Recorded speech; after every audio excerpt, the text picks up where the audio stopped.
Welcome to Spiritual Changemakers, the podcast that guides you through tough times with practical tools and inspiring stories. I'm Andrea Thomas, your host and the Sacred Transitions Coach. Join us as we hear from spiritual changemakers who have connected with their higher power and overcame adversity. Whether you are navigating a difficult transition or seeking to deepen your spiritual practice, our podcast provides guidance to help you find magic in the change. Come on this journey of self-discovery, empowerment, and transformation with us and unlock your potential to become your best self. Hello, my beautiful souls. Welcome to a new episode of Spiritual Changemakers. I'm so happy for the new guest that we have today, Muneer. I have met him in Dubai a few months ago at the Mind Valley event, and his energy is so contagious. He's so hyper and so positive, and it's the type of person that when you meet, you just want to be around and you just want to talk with. And Muneer is an impact coach. And what he does, he is what his title says. He impacts other people, companies to show up as their best. So what we're going to talk a lot about today, it's around your mind, the power of your mind. So get ready to have your mind bended because you're going to understand a lot of things on how can you control your mind instead of your mind being controlled. So welcome. I'm so excited to have you here and have a very empowering, full of energy conversation with you, because that's definitely one thing that you're bringing on. No, it's like the energy. That's how we roll. Yeah, so welcome. Thank you. I'm excited you said yes to be on this podcast and inspire more people into the world. So tell us a little bit about yourself. I shared a little bit with the audience. What is it that you do and that you are an impact coach, but you are the best person that can present itself. So please tell us a little bit about yourself. Okay, great. So I am an impact coach, which means I help people to persuade, present, and perform using mind hacks.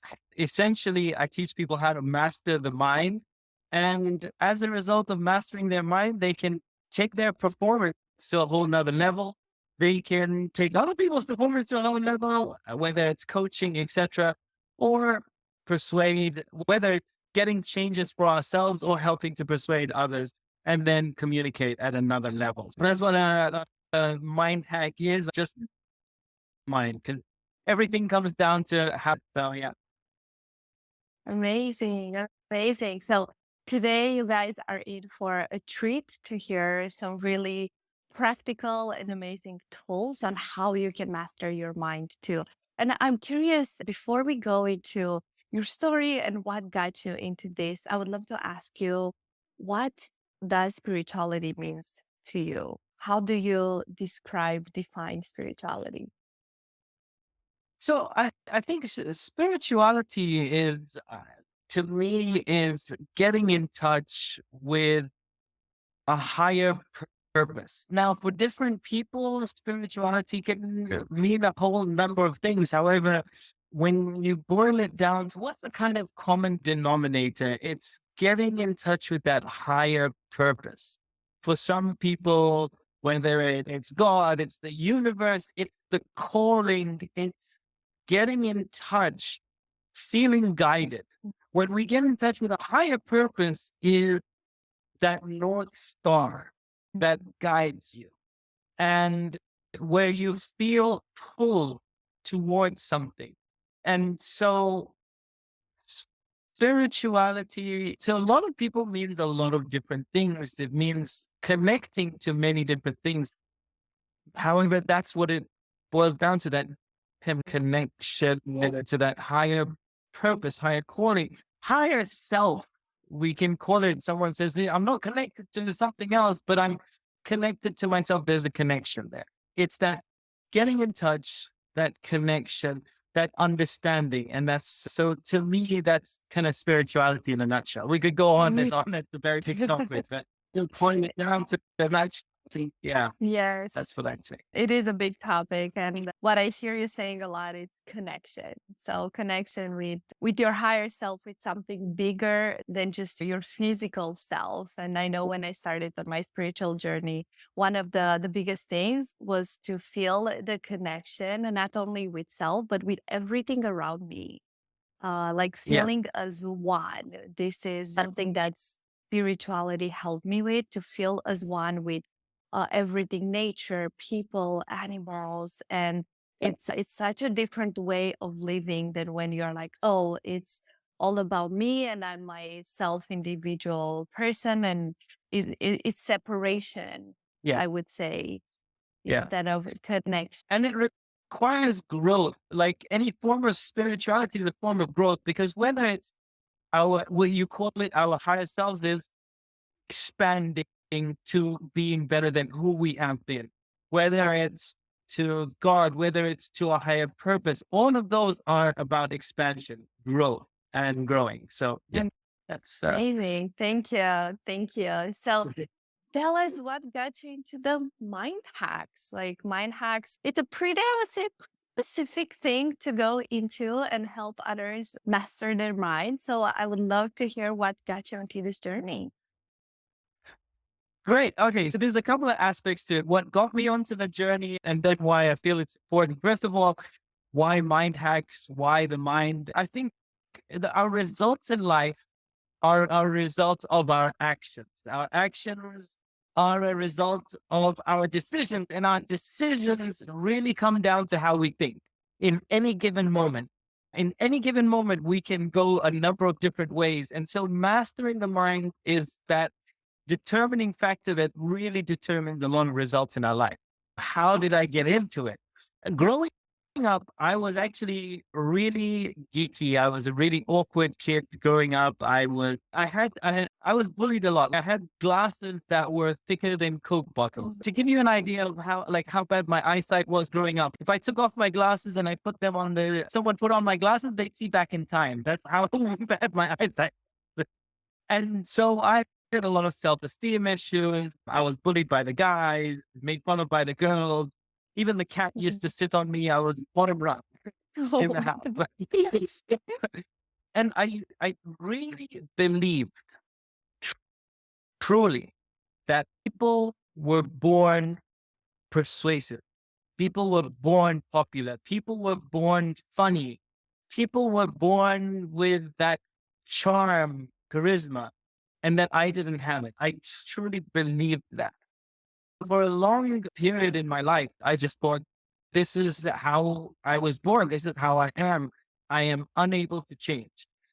And it actually, the bullying got really bad one day, and I came home from school, and I was crying one day, and my dad, he came to me and he was like, what's wrong? And I just, initially I said nothing. He said, no, tell me what's wrong. And I was like, nothing again. And he pushed, and I said, okay, I just had a bad day. And he's okay. What kind of day would you like to have? What do you want? And I was like, I don't want to be bullied. I don't want to feel sad. I don't want to be this. And he's like, look, I didn't ask you what you don't want. Mhm. I asked you, what do you want? And the crazy thing is, I truly believe that the right question asked at the right time can have a profound impact on someone's life. And one question can take your focus from looking at this to a completely different direction. And I was like many of us, like we focus on what we don't want in life. I don't want this. I don't want that. I don't. And as soon as he said, what do you want? And I hadn't really thought about it before. I was like, what does success look like? I really started to think, what do I want? And I said, I want to be confident. I want to be able to stand in front of people, make people laugh. I want to do this. I want to do that. And the crazy thing is, I never really thought about it. But as soon as I started making an image of what do I want to be? That's the moment. That's a turning point for my life. Now, this was not a personal, I didn't go through a personal development program. I didn't go like, no one gave me like a 5-step system. They didn't? Yeah, yeah. I wasn't like on a retreat. I was sitting in like this house. This is my parents' house, and like my personal development program was literally I just asked that question, and over a few years, it started to come true because I was like, oh wow, I'd love to be like at the time I was watching Eddie Murphy Delirious. I don't know. Have you ever seen that? It's like a stand-up comedy show, like back in the day. Anyhow, really popular stand-up comedy. And I may look like I'm only 18 years old, but I'm not. When I was growing up, we just had these VHS videos. We didn't have Netflix. When we watched, I had to watch something again and again and again. And I had this comedy video, and I'd watch it again, and I'd be like, that's what I want to be like. I want to be able to stand up in front of an audience and make people laugh from everywhere around the world. That's how it started. Now, obviously, it evolved and everything, but that's how it started. Mm. Um, And so, yeah. I hear you sharing a few things there, that it all started with the question that your dad. So it wasn't even an outside person, because I think a lot of times we are waiting for someone farther, because it's harder to create the shift and the change, especially with really close family, close friends. So for you, it really started with the question that your dad asked.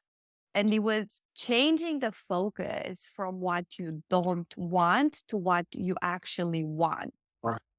And then I heard you saying repetition. We say in Romania, repetition is the mother of learning. Which it showed you found an individual, an identity. You found an identity that you wanted to become like. You're like, and that's what I want to do. I want to make people laugh. I want to stand on a scene and make people laugh. Yeah. And what happened afterwards? So this is the thing, and I want to touch on, a lot of people talk about the law of attraction and the universe providing it and all of that. And I want to give you, that's one side of looking at it. I want to give you the scientific kind of reason behind it, because that works. What happens in life is so many people are focused on what they don't want. Now, Andrea, if you said to me, Muneer, you know what? I want you to come over to my house. We did a great interview. I'm going to cook you whatever you want, and I will cook it for you. And I go, great, Andrea. You know what? I don't want duck. You're like, what the duck? I don't. What is not duck? You right? Everything in the whole world is not duck. So this is not duck. This pen is not duck. Everything, the whole universe is this big. There's a tiny duck that's a duck, and everything in the universe is not duck. Now, our mind, the challenge is, like, for example, right now, your mind is deleting millions of bits of information every single second because it has to survive. Your breathing brain. You're not thinking about it until I mention it, because your brain deletes it. It says, this is not important. I don't need to focus on this. So your brain is deleting millions of bits of information every single second. But there's actually a part of our mind that's designed to say, okay, this is important. Pay attention to it. It's called the reticular activating system. Fancy name, but it's literally the part of your brain that says, hey, I'm gonna look out for these things, the things that are important. As soon as you say, I want this, your brain stops deleting that information. For example, if you've ever said, I want, or maybe it was the hat that you're wearing. As soon as you were like, you know what, I want to wear a hat. Now you see it all the time with different people, I'm guessing, right? Mm-hmm. Or everywhere. Yeah, as soon as you said, I want this, you started seeing different women wearing it. Before it was like, hey, I've never seen a hat like that. Now you see it everywhere, right? Yeah. It's people that buy a car, they've never seen it on the road, but then as soon as they make the decision, I want this, they see it everywhere. Yeah. So the opportunities exist. Every opportunity exists. But as soon as you say, I want this, your brain stops deleting those opportunities and allows you to see it. You say, hey, like I said, I know I want to be confident. I want to stand up and be able to make people laugh. All of a sudden, I'm like, oh, this joke book, this makes people laugh. Oh, this stand-up comedy, this guy is making people laugh. Oh, this. So I start noticing all these opportunities. They already existed. I just started paying attention to them. And then I started again, days no internet. Literally, I was a geek. I was still am a geek, right? I put that video on and I'd stand in front of the mirror and I'm like, I practice the joke just like he said it, and then I'd be like, and then he's like this, and I'd be like, yeah, yeah. Correct, girl. I try and do the voice the way he said it, the delivery, and just slowly but surely you start getting results. And it comes down to getting the clarity of what you want, noticing the opportunities, taking action. And so that's how it slowly started manifesting. But again, I was like a early teen years. So this wasn't a planned program. This wasn't any sort of, hey, let me do this kind of thing. It was just, hey, let me just. And then I picked up a book called How to Win Friends and Influence People because in my head it was like, I would love to be popular. I'd love to have friends. I'd love to not be this solo geeky kid that nobody likes. I'd love to be able to connect with people. And so that's how the journey began. It took me while you were sharing. It took me to a story I've had in Thailand when I moved to an island. I couldn't drive a regular motorbike because I had an accident previously, and my right shoulder was partially dislocated, and I really needed a motorbike. And I'm like, I cannot drive a regular one. There has to be something. There has to exist a motorbike with 3 wheels. I haven't seen one yet. But I'm like, there has to be one. And then I started searching for it and I started seeing one. And I'm like, oh my God, that's exactly the motorbike I want. And it was the first time. I haven't seen it before. And I'm like, now I need to find one to rent it. And it was not easy. I think I drove probably 3 or 4 hours around the whole island to find one. But I was so focused, and what I told myself, because I was keep seeing them throughout the town, and I'm like, they are in my field. They are right here. That means I'm very close and I'm going to find it today. And I didn't give up until I didn't find it because I believed so much. I'm like, it's close. I see it. I see it. It's close. And I found it. So it's so true, like allowing ourselves to see the opportunities, and the way we see the opportunities, it comes back to clarity and knowing what is it that you want and focusing on that instead of what you don't want. 100%. 100%. What we don't want is infinite. There's too many things. It's one in an infinite number. But what we want is one out of one. It's very simple. The mind can easily hold on to step one, get clear. Step two, allow those opportunities to come up, and then step three is taking action. And sometimes, by the way, allowing those opportunities to come up is either just sitting back and noticing or going out and looking for it, depending how bad you want it.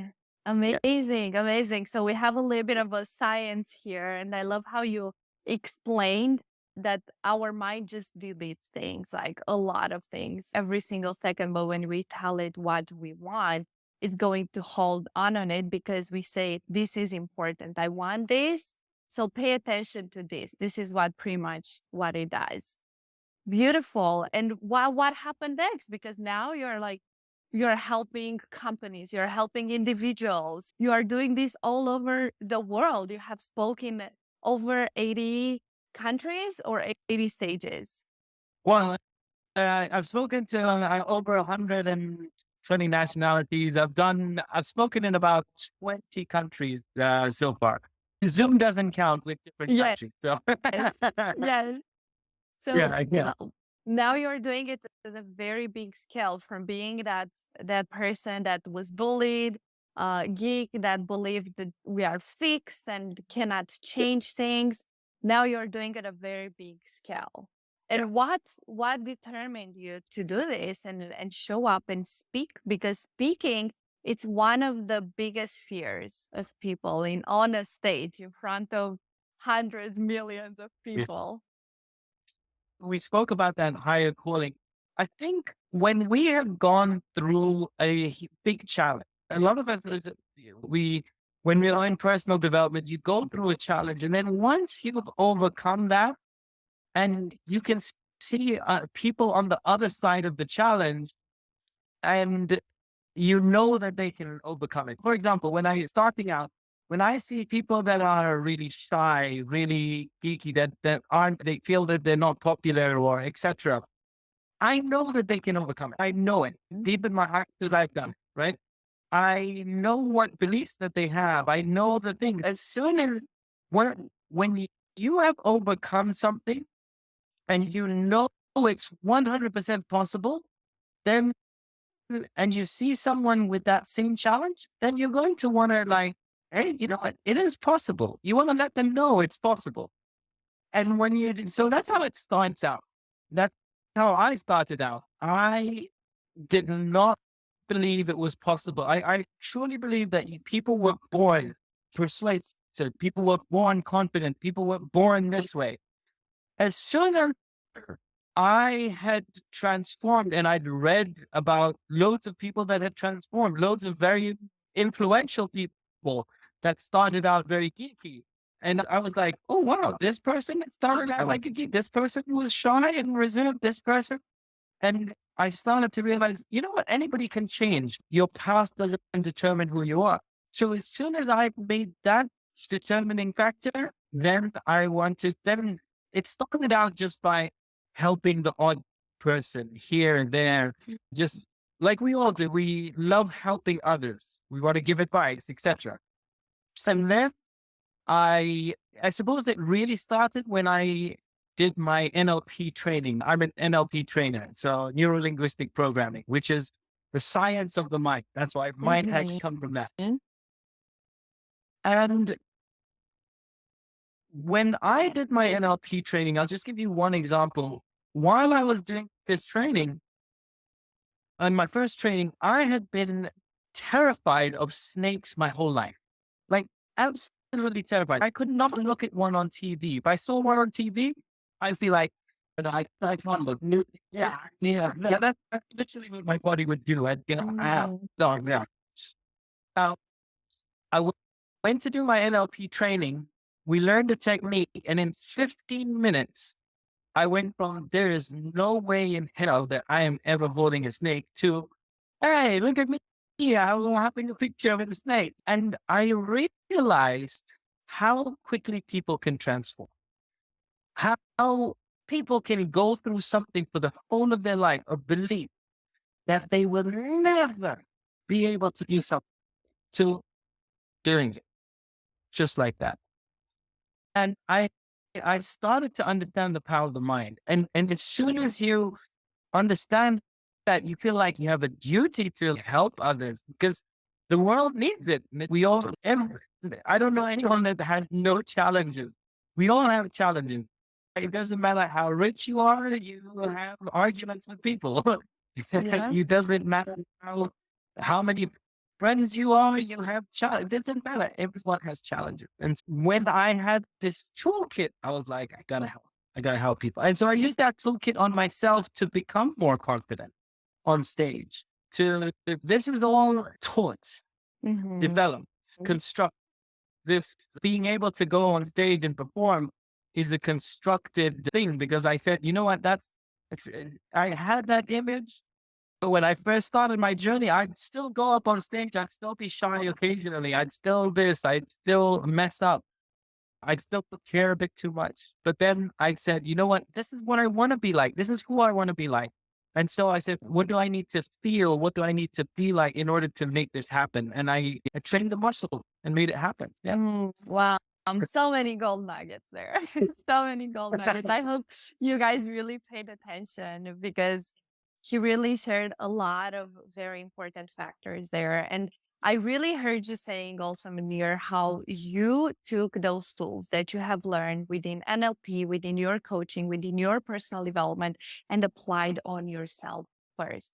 And I think this is crucial, guys, because what happens, a lot of coaches out there, a lot of people within the personal development, they learn something from a book and they just want, or a course, and they just want to go right away and help someone straight without embodying those, without applying them on themselves. And what that does, I feel like that creates a disconnection. It creates a disconnection between you and your clients, between you and your audience, because you don't fully believe it's working because you haven't applied on yourself.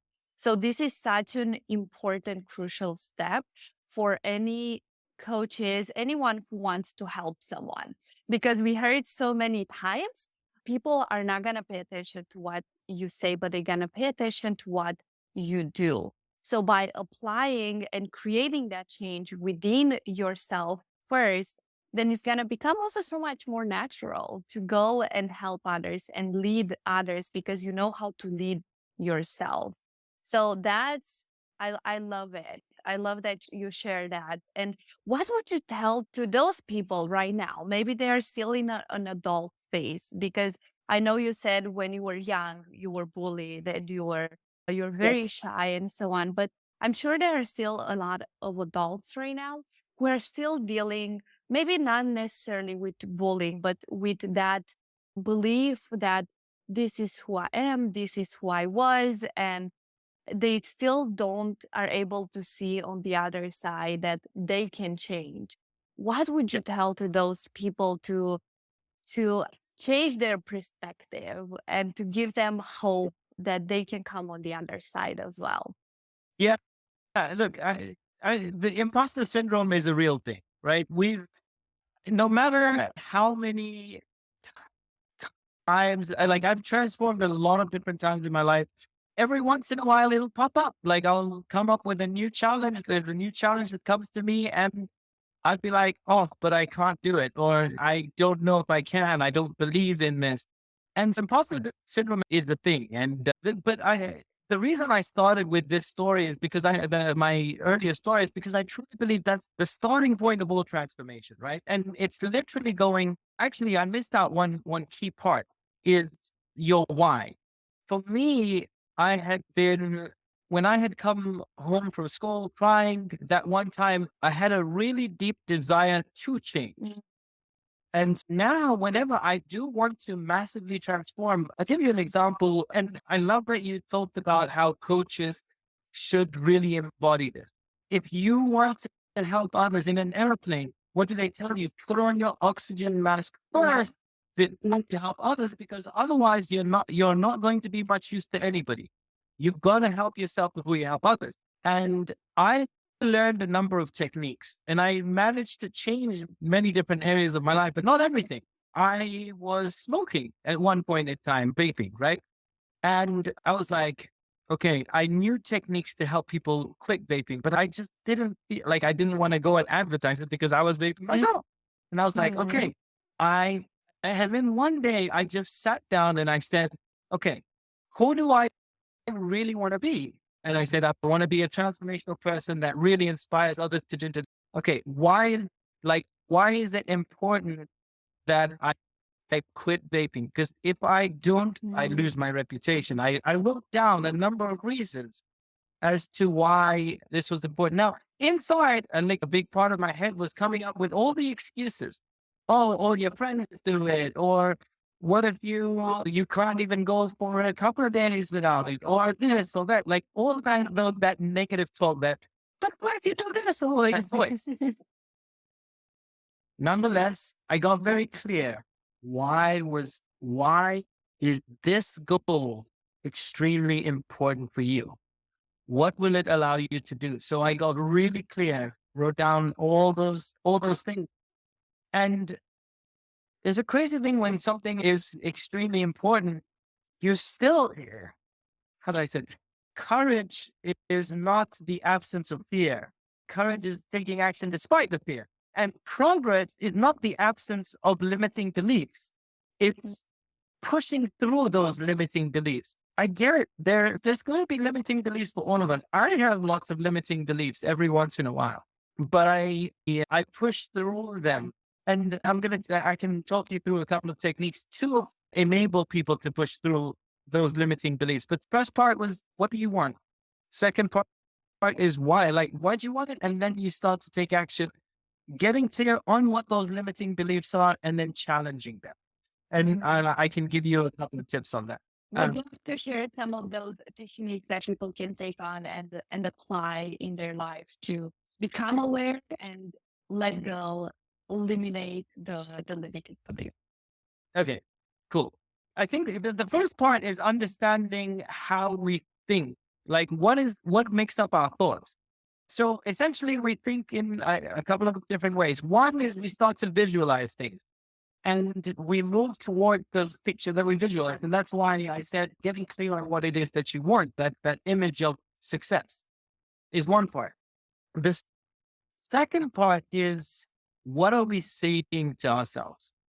Now, this is where a lot of personal development people in the self-help industry tells you, hey, you should use affirmations and I'm strong, I'm beautiful, and by golly, people love me kind of thing. Here's the thing. Affirmations don't work. Now, that's a bold statement, but I'm going to explain what I mean by that. Do you like karaoke by any chance? I do. Oh, okay, good.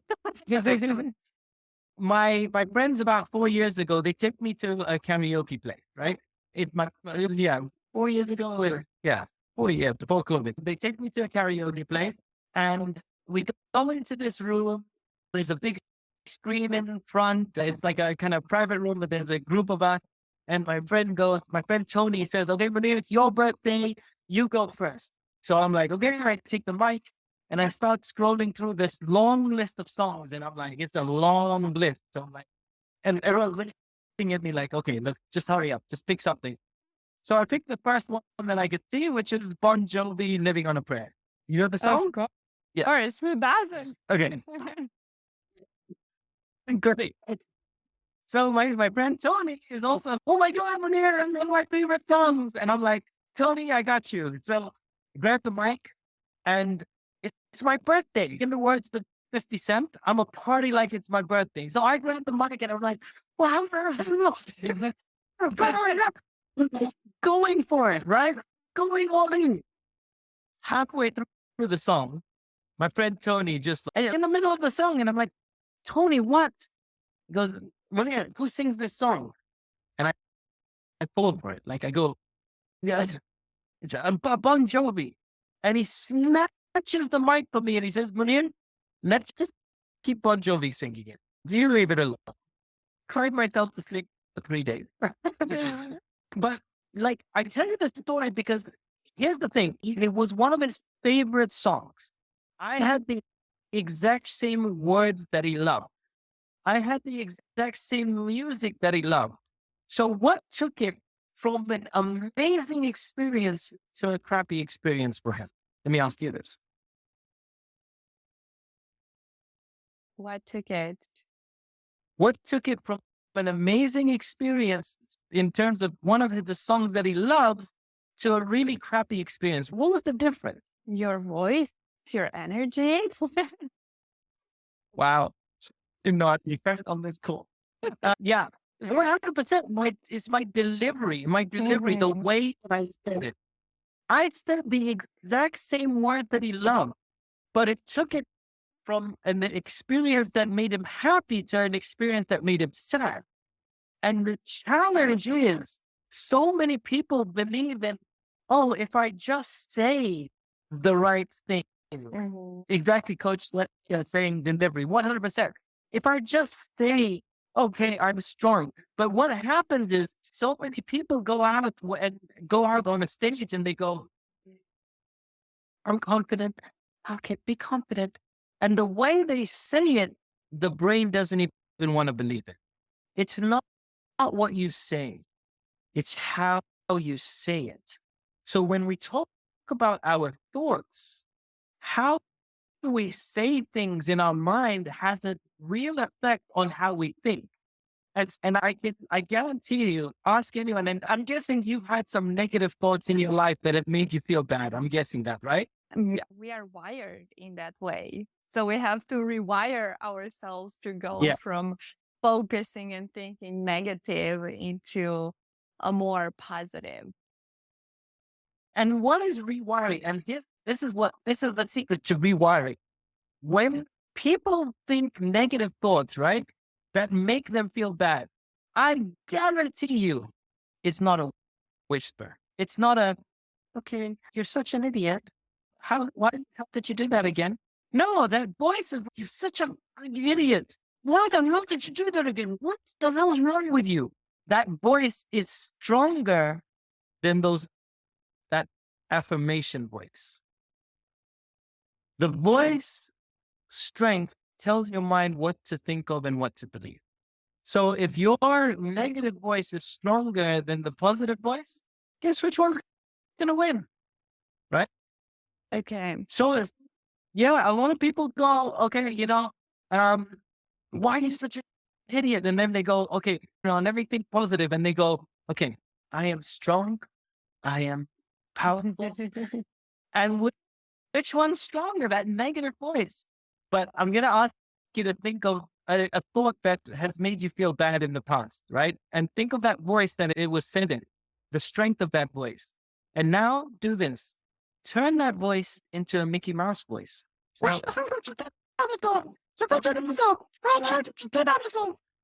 now a thought that had upset you, that has made you feel bad for so many years in your life, all of a sudden is putting a smile on your face, is making you laugh.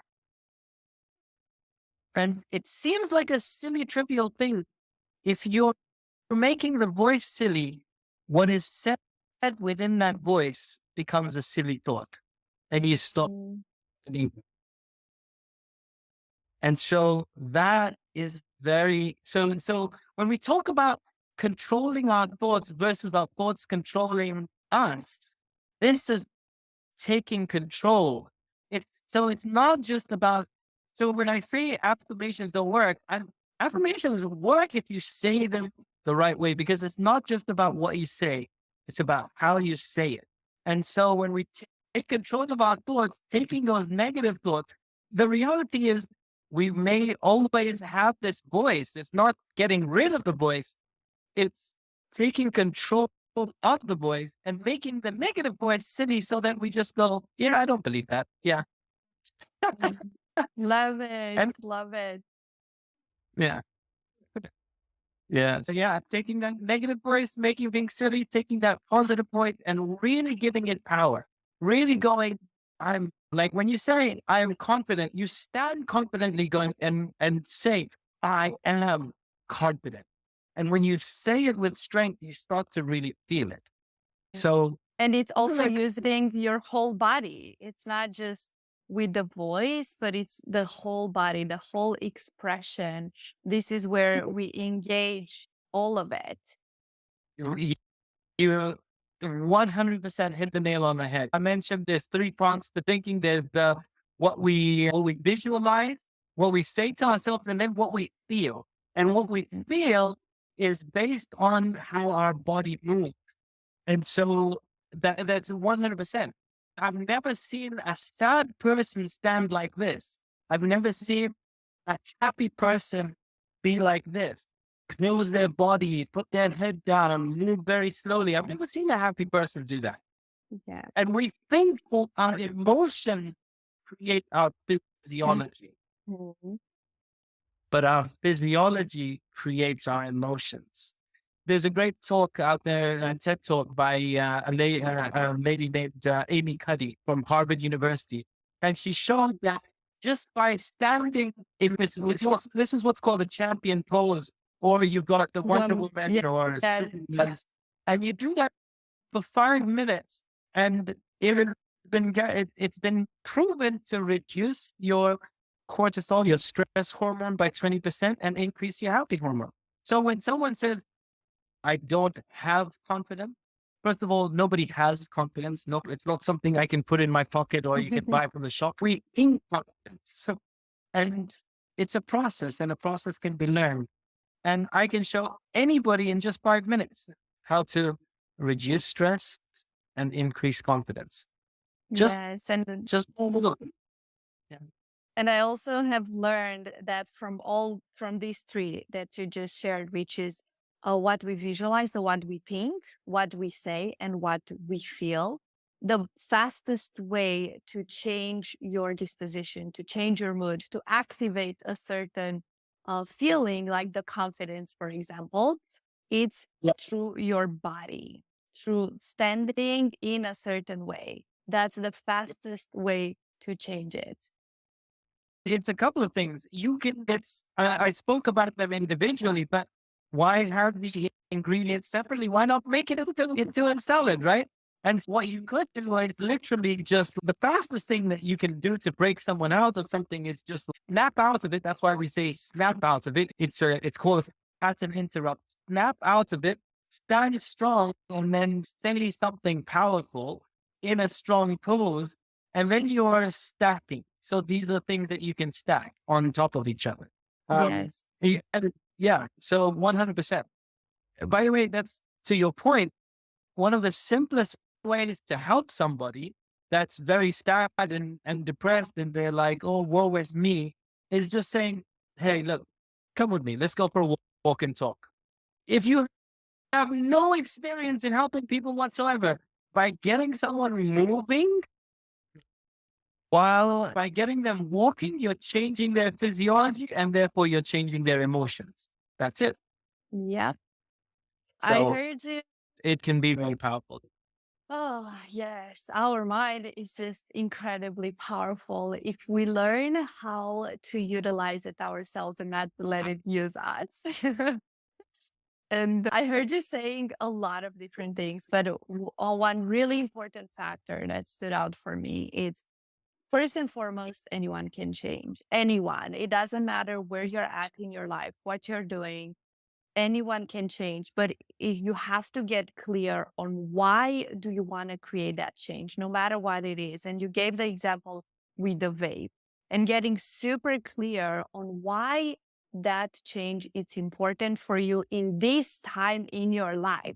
Like, stop waiting, stop procrastinating that, oh, you might do it in a few weeks on Monday. You know how so many people are saying, I'm going to start working out on Monday.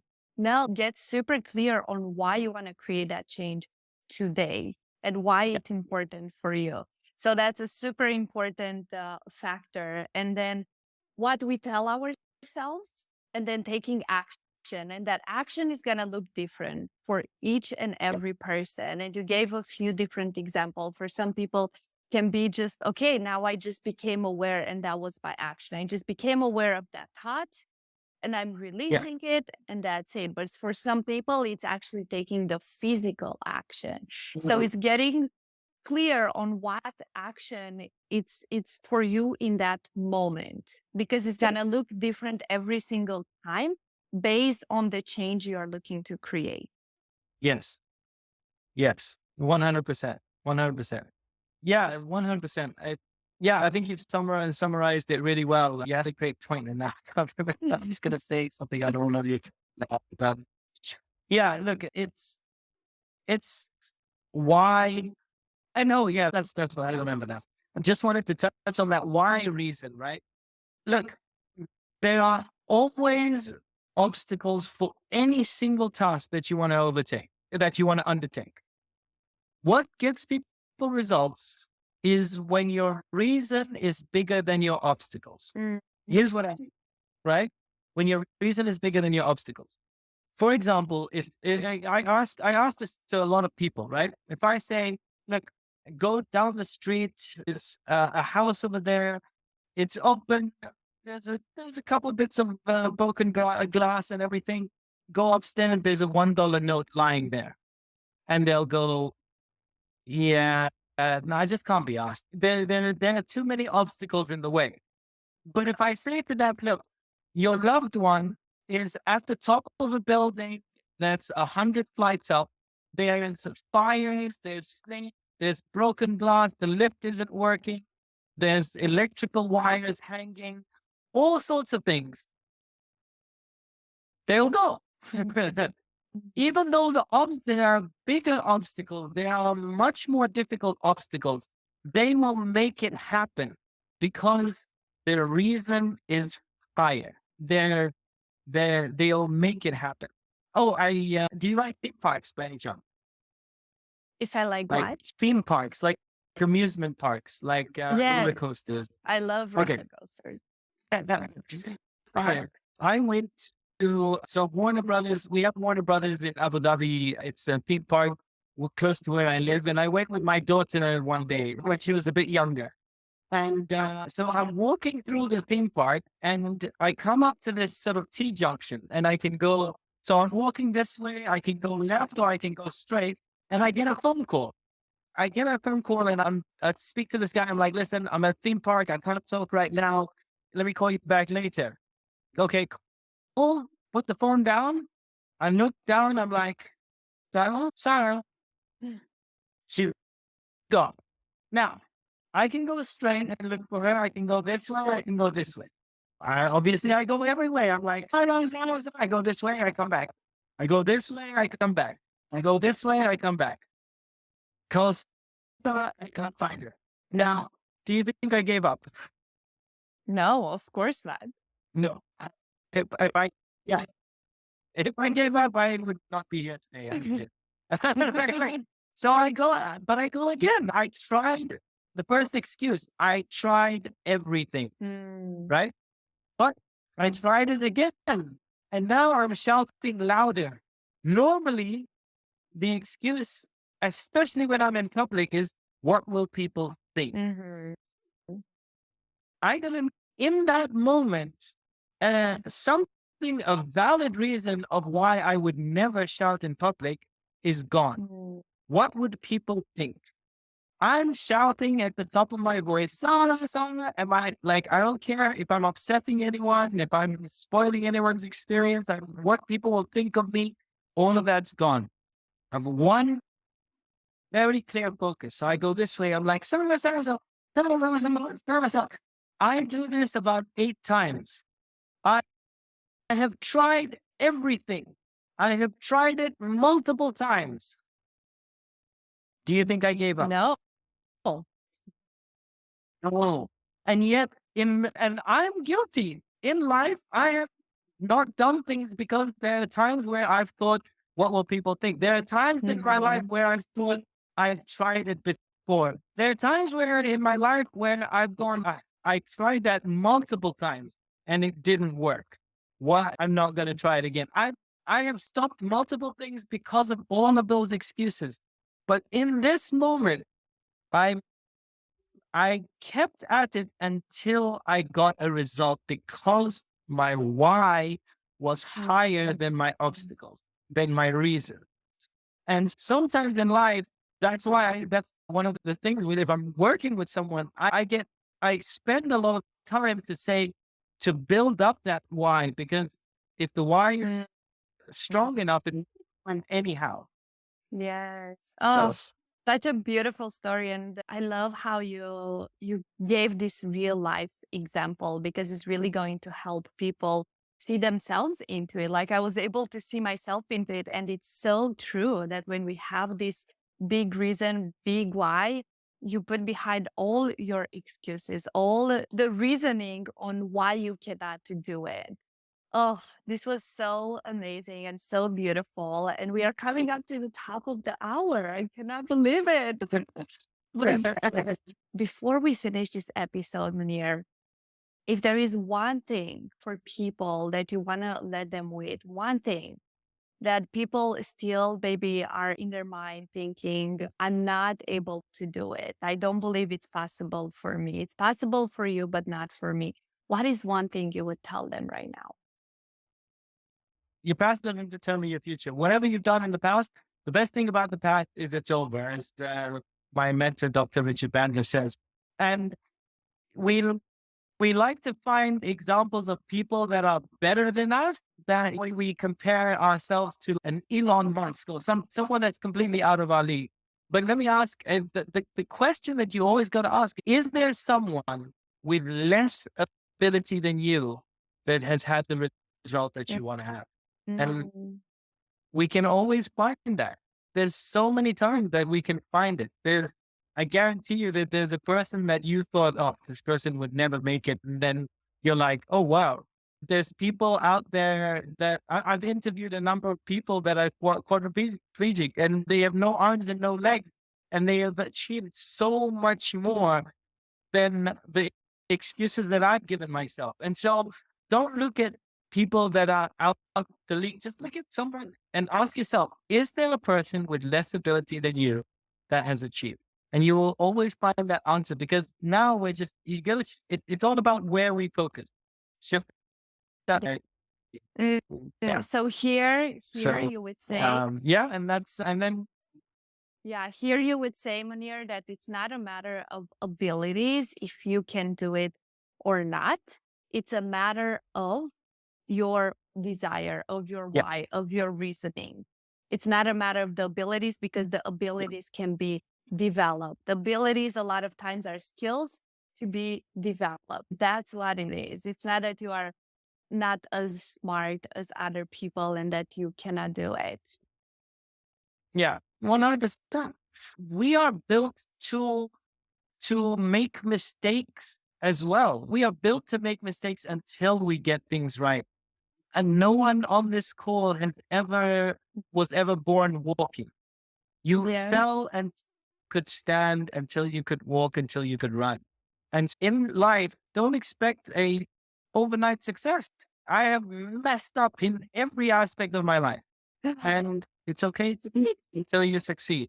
Yes, So it's normalizing the mistakes because they're not failures. They're just mistakes as long as you learn from them. So normalizing that in your life and truly believe that anything and everything is possible. I love telling people that because I truly believe it, that anything and everything is possible for each and every one of you. And thank you, Muneer, so much for coming in, for pouring with your wisdom, with your mind hacks over us. I'm sure the audience is gonna take so many things on and make sure you apply them in your life. Because remember, one of the steps that Muneer shared with us, it's action. So in order to see the change and the results in your lives, you do need to take the action as well. As fun as it is to stay and visualize and meditate and learn about these things, they only going to help you until a certain point. So thank you. Thank you for coming, everyone. And do not forget that I love you, I appreciate you, and I believe in you. Thanks for tuning in to Spiritual Changemakers podcast. To stay connected and help us reach more people like you, please subscribe, follow, and leave a comment. Join our community of spiritual changemakers on social media to connect with like-minded individuals and continue the conversation. Remember, the power to create positive change is within you. Keep showing up as your best self and let's keep the magic of change alive. Until next time.